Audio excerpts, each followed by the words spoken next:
పత్తి విత్తనాలందరికీ నా హృదయపూర్వక నమస్కారాలు. మళ్ళీ వచ్చేసామండి. అబ్బా వీడొకడు మంచి మూడ్ లో ఉన్నప్పుడు వచ్చి మోస్తాడు బెల్లు. బాబీ వస్తున్నాను ఉండవే. ఈసారి రెడ్ వెల్వెట్ 2 kgs కేక్తో ఏంటి బేకరీలో కొని తెచ్చినట్టుంది అని డౌట్ వస్తుంది కదా మీకు. కాదు, కంప్లీట్లీ హోమ్ మేడ్ ఇది. ఈ క్రెడిట్ అంతా మా వైఫ్దేనండి. అయ్యప్ప స్వామి సాక్షిగా she did a wonderful performance. First whipping cream తీసుకొని బాగా బ్లెండ్ చేసుకొని పక్కన పెట్టుకుందాం. నెక్స్ట్ చాక్లెట్, కోకో పౌడర్, మైదా, బేకింగ్ సోడా, బేకింగ్ పౌడర్ ఇవన్నీ వేసి బాగా జల్లెడ పెట్టి ఆ పౌడర్ని పక్కన పెట్టుకుందాం. సో నెక్స్ట్ 8 eggs పట్టా కొట్టి అలా బ్లెండ్ చేసుకొని పక్కన పెట్టుకుందాం. నెక్స్ట్ షుగర్ వేసుకొని బాగా బ్లెండ్ చేసుకుందాం. షుగర్ అండ్ డైరెక్ట్ షుగర్ వేసుకున్నారు. షుగర్ పౌడర్ వేసుకొని మిక్స్ చేసుకోవాలన్నమాట. బ్లెండర్ లేదని చేతితో కలిపేశారు, కనీసం ఆమ్లెట్ కూడా అవదు. బతుకు బురదలో పంది బతుకుతుంది, నువ్వు బతుకుతున్నావు ఎందుకు ఎదవన్నారు ఎదవయ్య. ఇందాక మనం జల్లెడ పట్టిన పౌడర్ అంతా తీసుకొచ్చి, అంతా కాదు కొంచెం కొంచెంగా తెచ్చుకొని బ్లెండ్ చేసుకోండి. బాగా థిక్ అయినంత వరకు బ్లెండ్ చేసుకున్న తర్వాత కలర్ వేసుకుంటాం. రెడ్ కలర్ వేసుకోవాలి. ఇది రెడ్ వెల్వెట్ కాబట్టి రెడ్ కలర్ వేసుకున్నాం. అదే గ్రీన్ వెల్వెట్ అయి ఉంటే గ్రీన్ కలర్ వేసుకుంటాం.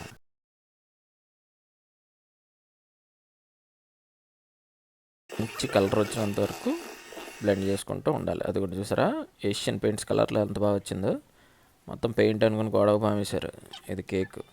సో బటర్ పేపర్ వేసుకొని ఓవెన్లో పెట్టుకొని స్టవ్ మీద బేక్ చేసుకోండి. అదిగోండి బేక్ అయిపోయింది. బేక్ అయిపోయిన తర్వాత బటర్ పేపర్ తీసి ఈ కేక్ని 3 layers కట్ చేసుకోవాలి. ఇదిగోండి 3 layers కట్ చేసిన తర్వాత ఏదో వాటర్ వేసామనుకున్నారు. వాటర్ కాదు, షుగర్ సిరప్ అంటే అది ఎక్కడి నుంచి తేవాలనుకున్నారు. అది ఓన్లీ పంచదార నీళ్ళనండి. ఎక్కడి నుంచి తేవాల్సిన మనమే కలుపుకోవచ్చు. కొంచెం మీరు తాగండి, కడుపుకు మంచిది. ఊరుకో ఎద్దులో ఉన్న ఏడిస్తే దరిద్రంగా ఉంటుంది. తాగిన తర్వాత కొంచెం దీనికి ఉంచండి. నగండి బాగా ఫస్ట్ లేయర్ టాపింగ్ చేసుకున్న తర్వాత సెకండ్ లేయర్ పెట్టి మళ్ళీ దీనికి వాల్ పుట్టి పామినట్టు పామిడమే. అది గుడ్. చూసారా, జస్ట్ టాపింగ్ అలా లేయర్ అలా పామేసిన తర్వాత నెక్స్ట్ థర్డ్ లేయర్ సేమ్ మళ్ళీ repeat. Sugar, water, whipping cream, layer, topping ఇవన్నీ మామూలే. చూసారు, షుగర్ వాటర్ వేసిన తర్వాత మళ్ళీ వాల్ పుట్టి పామినట్టు మొత్తం పామేస్తాం. బేకరీలో కూడా ఇలాగే చేస్తారండి. 3 layers కట్ చేస్తారు కేకు. దాని మీద మళ్ళీ విప్పింగ్ క్రీమ్ రాసేస్తారు. ప్రొఫెషనల్గా చేస్తారు కాబట్టి నీట్గా వస్తుంది. మనం హోమ్ మేడ్ కదా, కొంచెం అటు ఇటు అవుట్ ఆఫ్ షేప్ ఉంటుంది, కంగారు పడద్దు. ఇదేదో పాముతున్నారేమో అనుకున్నారు. ఇందాక మనం 3 layers కట్ చేసినప్పుడు కొంచెం కేక్ మిగులుతుంది కదా, ఆ కేక్ని జల్లెడలో ఇలా పెట్టేస్తే పౌడర్లా పడుతుంది అనమాట.